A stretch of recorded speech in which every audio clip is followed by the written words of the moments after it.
Hello, citizens of the world. We are Anonymous.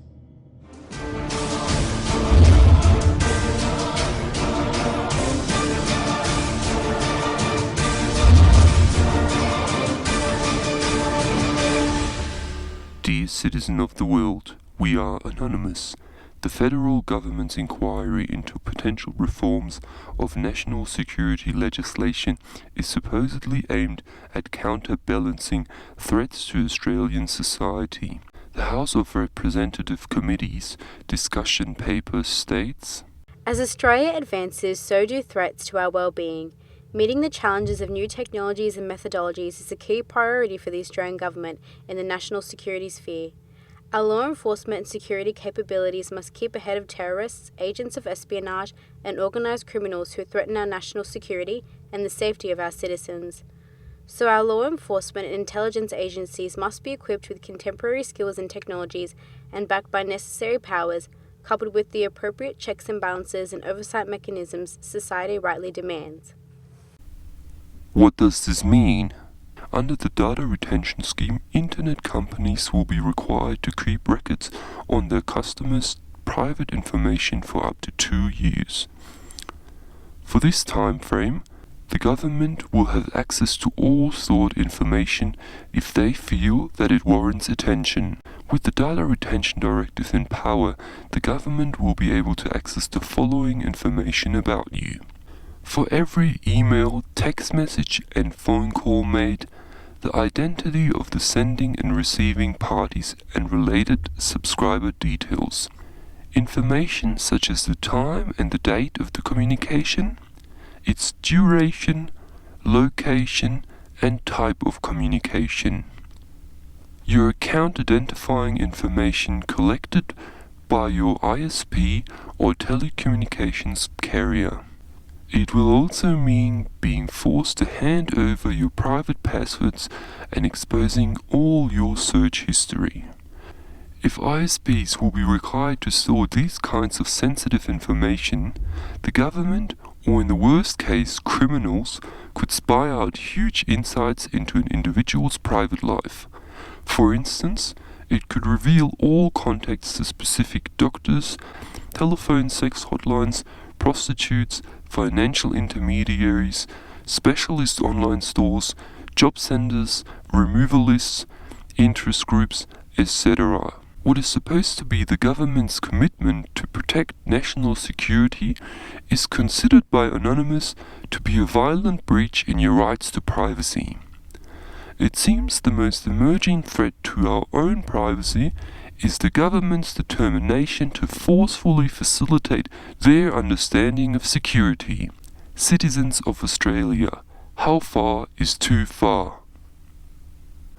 When the data retention scheme was introduced to Germany, it demonstrated that it was not able to provide its desired results. According to police crime statistics in Germany, the analysis revealed that with the data retention in force, more serious criminal acts were registered by the German police. Additionally, serious offences were cleared less often than before the retention of all communications data. Thus, there is no viable proof that the number of cleared cases, the crime rate, or the number of overall convictions significantly depends on whether the retention scheme is in operation or not. It is not in our interest to endanger national security. However, due to the seriousness of the effects the Data Retention Directive would carry for us all, we have made a number of decisions. ISPs have numerously stressed that they will not be able to provide sufficient safety measures to secure the required data. This is a serious concern to us. Through our industry experience, we know with certainty that hackers worldwide will be able to hack personal information stored due to the Data Retention Directive. We at Anonymous think that it is our responsibility to inform the public on privacy concerns caused by technology. Subsequently, we would like to explain to you why we think the software used by ISPs to implement data retention will be substandard. Software stability is largely based on the number of users using it. Software like Windows, which is being used by a large amount of people, is thus a lot more stable than, for instance, SAP. SAP, which is being used by businesses around the world, is in turn substantially more secure than software solutions developed for one specific business. Based on these facts and the inherent technical complexity, it is to be assumed that the software used for the implementation of the Data Retention Directive will be of below average quality. You still don't believe us?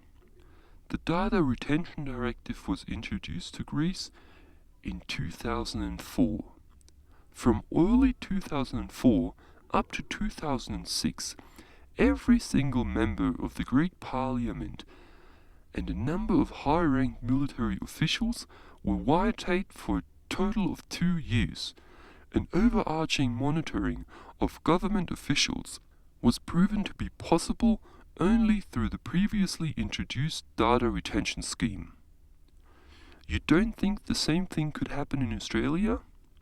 Well, we have hacked 2 Australian ISPs yesterday and will publish proof within the next 24 hours. Our action is not aimed at endangering national security. Much rather, it is in our interest to prove the serious implications of storing personal information. Passwords, your search history, your localities, contact information, almost all of your interactions with technology will not just be accessible to the Australian government and iOS. Additionally, criminal hackers worldwide will be enabled to hack information of millions of Australians simultaneously. Your personal information, which can be used or sold to criminals around the world for financial or any other self-interest.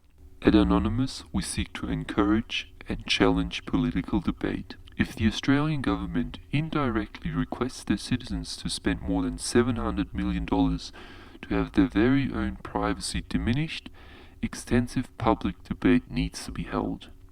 It is up to the Australian public to assess the directive's viability. Let us unite the whole of Australia. United we stand, divided we fall. We are the people. We are the only system. We are Anonymous. We are Legion. We do not forgive. We do not forget. Expect us.